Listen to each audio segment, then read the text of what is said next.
Come to me, all who are weary and burdened, and I will give you rest.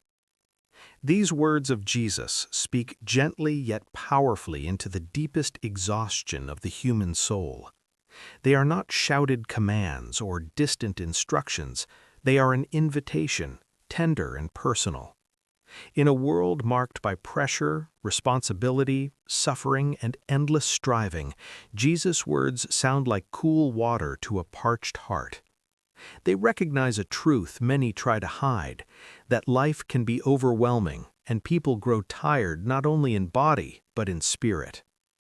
Weariness is a universal experience. It is the fatigue that comes from carrying too much for too long.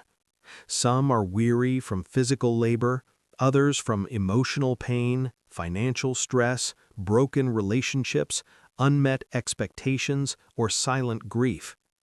There is also a deeper weariness that comes from trying to be enough, trying to prove worth, earn approval, or maintain control in a world that feels unstable.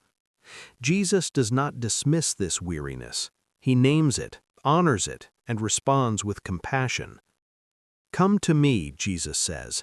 He does not say, fix yourself first, or try harder, or carry your load with more strength.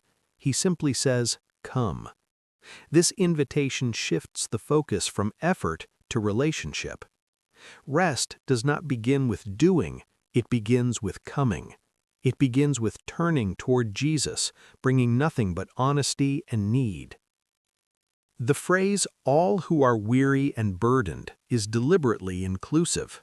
Jesus does not limit his invitation to the strong, the faithful, or the successful. He invites all.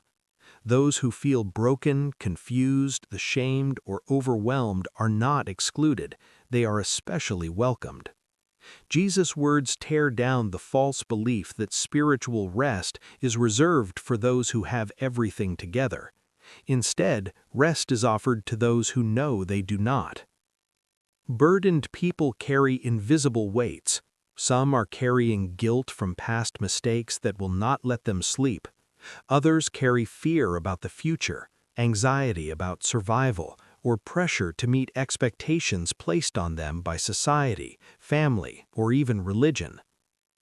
In Jesus' time, many were burdened by legalism, rules and demands that promised holiness but delivered exhaustion. Jesus confronts this by offering a different way. And I will give you rest.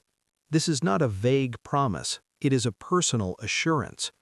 Jesus does not offer temporary relief or distraction.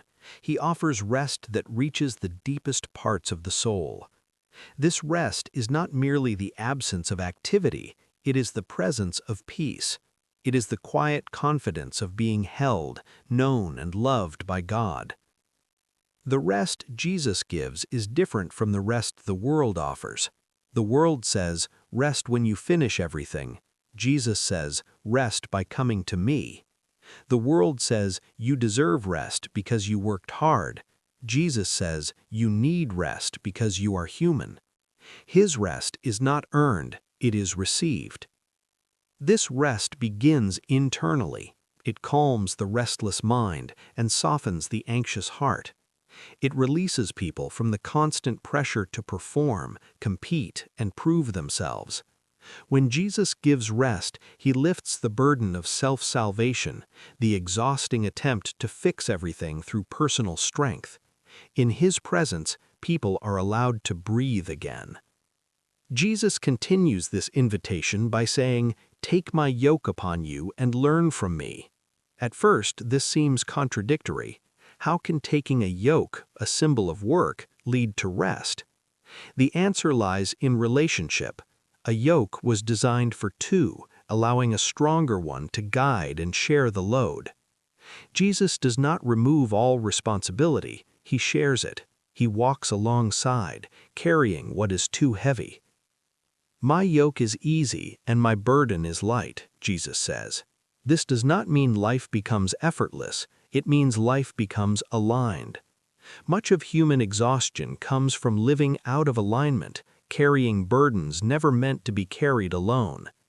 When life is lived in step with Jesus, even difficult paths become lighter because they are no longer walked alone. The rest Jesus offers is also a rest of identity. Many are weary because they define themselves by what they do, achieve, or fail to do. Jesus invites people to rest in who they are, beloved children of God. This shift from performance to belonging changes everything. Work becomes an expression of love, not a desperate attempt to earn it. This invitation also speaks powerfully to those wounded by religion. Some are wearied because faith was presented as endless obligation rather than living relationship. Rules without grace become heavy chains. Jesus confronts this distortion by offering a different way, offering rest rooted in mercy, humility, and love. He reveals a God who does not crush the weak, but lifts them. The rest Jesus gives does not ignore suffering. Pain, loss, and hardship remain part of life. But rest transforms how suffering is carried. Instead of facing pain in isolation, people are invited to bring it into Jesus' presence. Tears become prayers, weakness becomes strength, despair becomes hope. This rest also invites trust. To come to Jesus is to release control, to admit that not everything can be managed, fixed, or understood. Trusting Him means allowing Him to hold unanswered questions and unresolved fears. In this surrender, peace is found not because everything makes sense, but because love is present. In daily life, coming to Jesus often looks simple and quiet. It may be a whispered prayer in exhaustion, a moment of stillness in chaos, or an honest confession of need. Rest grows through consistent connection, returning to Jesus again and again, especially when life feels overwhelming. This invitation also calls believers to become channels of rest for others. Those who receive Jesus' rest are called to extend compassion, patience, and gentleness to the weary around them. A kind word, a listening ear, or a presence free of judgment can reflect the heart of Christ. Jesus' promise of rest ultimately points beyond the present moment. It carries the hope of complete restoration, a future where all burdens are lifted, all tears are wiped away, and rest is eternal. This hope gives strength to endure present struggles, knowing that weariness is not the final word. Come to me remains one of the most intimate invitations ever spoken. It does not expire. It does not weaken with time. It reaches across generations, cultures, and circumstances. It speaks to the exhausted parent, the grieving soul, the anxious heart, and the silent sufferer. In a world that glorifies busyness and measures worth by productivity, Jesus' words are revolutionary.